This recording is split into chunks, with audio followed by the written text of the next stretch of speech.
I'm Mia, 31 years old. Even after graduating college, I've been living at home and contributing $2,000 a month to my family. My dad left us with a considerable amount of debt, so there was literally no income at home. I know my job, an hour's commute from home and with lots of overtime due to my responsibilities, is physically draining. I get it. I should move out and rent a place closer to work. But my mom, who claims to have menopause and migraines, refuses to work. Not only that, she can't even manage household chores. I had no choice but to take care of everything. My mom has zero life skills, and if I didn't keep an eye on her, she'd miss up big time. And so, life went on like this for a while. Something important has come up. Make sure you're home this upcoming Sunday. I got a rare message from Randall. Randall's voice. I haven't heard that in a while. Randall, 3 years older, and Kayla, a year older, showed up looking anything but like 30-something parents. Both had blue and green hair, tons of piercings. Randall dressed like a punk. Kayla wore a skimpy, trashy outfit. While they seemed to think they were stylish, Randall and Kayla's fashion choices were completely inappropriate for their age, making it difficult for me to keep a straight face.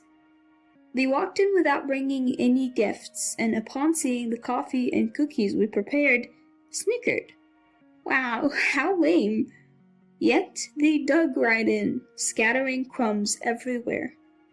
After having 2 refills of coffee, Randall let out a contented belch and suddenly declared, "From now on, we're living with Mom, so you, the moocher, need to leave."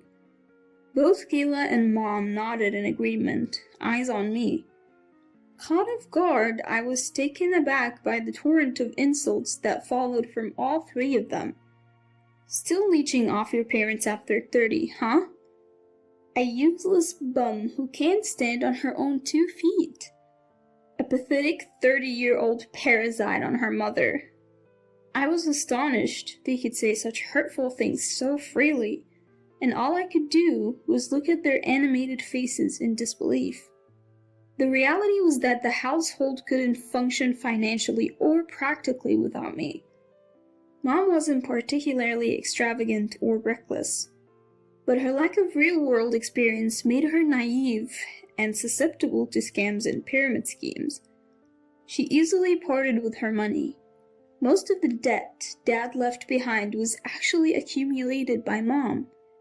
Randall must have known how Dad struggled with Mom's spending habits, and Mom herself was fully aware of her flaws. So what on earth were they talking about?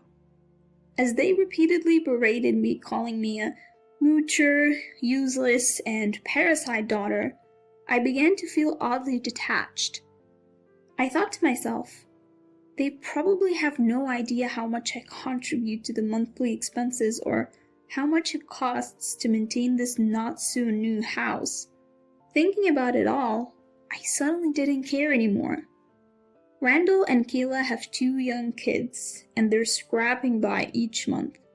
Even so, they're always looking to live beyond their means, borrowing money from Dad when he was alive. I've seen Dad struggle with this over and over. As I recalled this, another question popped into my head. I realized that most daughters-in-law probably don't want to live with their in-laws. Simple, really. Living with parents means free rent and utilities. They do the chores and even look after their 4-year-old and 2.5-year-old kids. More free time and less work, they thought. But Mom, who just eats and sleeps all day, wouldn't lift a finger to help. And Randall alone can't support the 3 of them. Then Randall said, "It's only natural for me, the eldest son, to take care of Mom." Mom chimed in, "Exactly." Hearing this, my vision cleared up, as if the clouds had parted. They took the bait so easily. Mom was quick to say she'd live with Randall and Kayla. "Really, Mom? Are you sure? You've been jerked around by them before, haven't you? When Randall sounds too good, it's usually bad news. Haven't you learned that by now? Despite Dad always warning you? After Dad passed, I worked hard to support Mom, who wouldn't work herself. I also took care of the house even when she faked being sick just to avoid chores. Randall was the darling child, while I was the servant.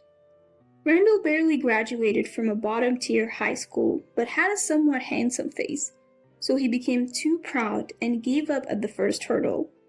Mom adored him to an absurd extent. I worked hard, earned my qualifications, and pursued the job I wanted. Mom couldn't care less. Experiencing such blatant differences time and time again, yet still hoping things might change, now seems utterly foolish. Enough is enough. I am done. There is no reason to tolerate this any longer. I'm leaving. Yes, that's what I'm gonna do. From their perspective, I'm useless after all. Once that thought crossed my mind, I felt incredibly liberated and decided to take action. I get it. I muttered under my breath. Hearing my response, finally, you get it. They smirked. Useless people are always slow to understand.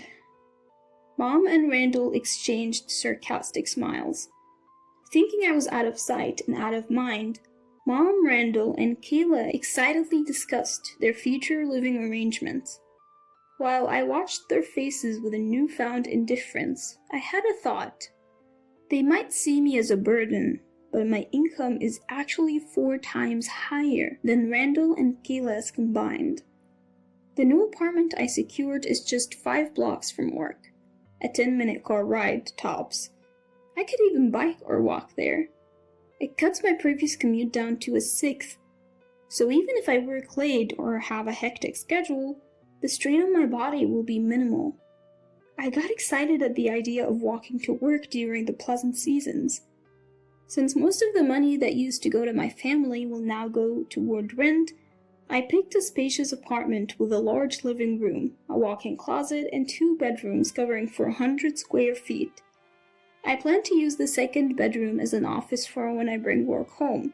I upgraded to a faster computer and decked out my space with a large TV and bed that I couldn't have at my parents' home.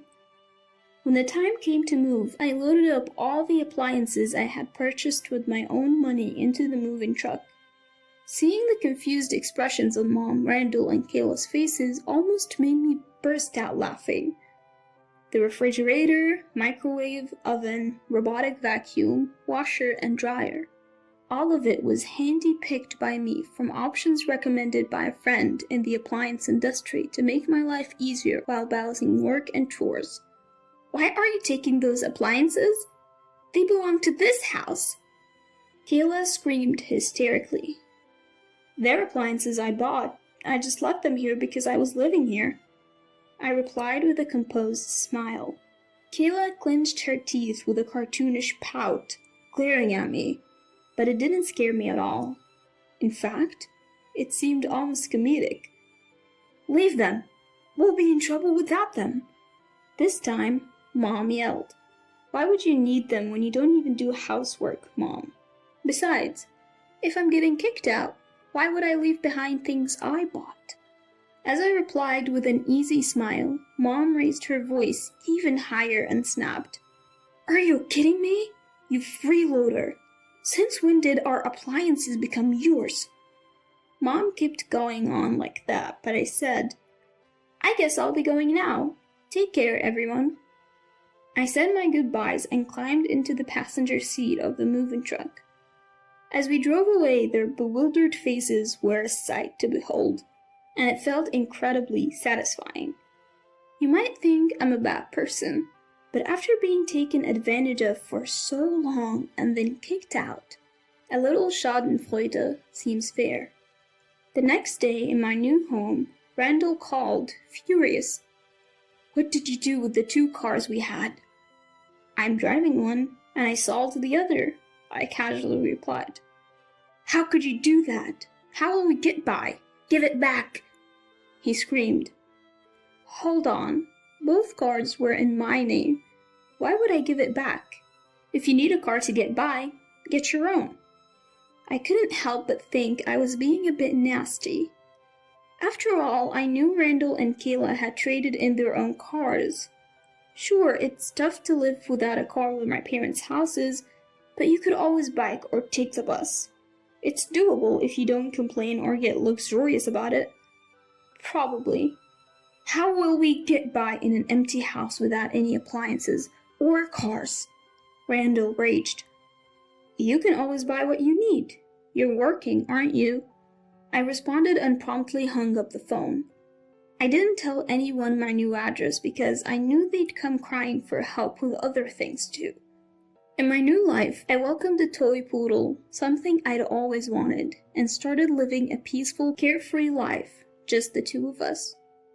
Life without Mom, who relied on me for everything, is just a breeze. I realized how much of a burden it had been. Potty training my dog took some effort, but he's so smart and adorable. He learned sit, paw, lie down, and stay pretty quickly. He's a great companion when I'm not home, and truly a source of comfort. Life is good. And, would you believe it? Mom and the others reached out to me crying just a month and a half later. Already giving up, huh? I thought as I listened to the complaints from Mom, Randall, and Kayla taking turns calling me. They can't pay back the debt Mom has accumulated, can't manage daily expenses, can't go shopping or out because they don't have a car, and nobody does, or rather can do, any housework. Their home has apparently become a total mess because the kids are dirty, disorganized, and out of control. You know you don't have to report all of this to me, right? I was the one who got kicked out. I told them after listening to all of their complaints. All three were like, come back, do the housework, contribute money. I calmly replied to each point. I can't afford that, living on my own. Stop asking for money from a useless moocher. I'm busy with work and might be relocating soon, so I can't come back. Figure it out, the three of you. What really left me dumbfounded during the conversation was learning that both Randall and Kayla had quit their jobs. Why did you quit? How did you plan to live without working? I asked. Turns out Randall and Kayla assumed Dad had left them an inheritance. What a shocker. Come on, I've told you this time and time again. Dad left us in the red. You could say it's a negative inheritance, you know? You keep freeloaders at home and Mom doesn't even work, so you must be hiding a fortune from me, right? Randall just kept going on with his assumptions, not listening to a word we said. So I finally told him, if you're so convinced, why don't you check Dad's account? When Randall and Kayla actually checked, they were stunned to find no inheritance. Still, they kept sending me messages like, help us, come back, do chores, I'm hungry, lend us money. I asked, you're going to pay it back, right? They were all left speechless. Turns out, they never intended to pay me back. They saw me as someone to exploit endlessly. Disappointing, really. I finally told them, I can't help you with anything anymore, so don't contact me. Goodbye. I blocked calls from Randall, Kayla, and even Mom. Without a car or money, I doubt they could even come to my workplace. I no longer have any connections to the life of Mom, who has debts, and two irresponsible adults who hate working and have two kids who will need more support. Although I wish they'd become better parents or grandparents for the sake of the kids. I doubt it will happen. People don't change that easily after all. I'm financially stable, but I have no intention of being exploited any longer or giving a single cent, as the love has also vanished. In fact, it looks like I'll actually be relocating for work. I'm going to be the head of a newly established branch for a new project, and might settle there long term. So I'm thinking of buying an apartment nearby. It's a bit suburban, so it looks like I'll be able to get a pretty spacious place. I'm excited. I plan to keep working hard and enjoy life.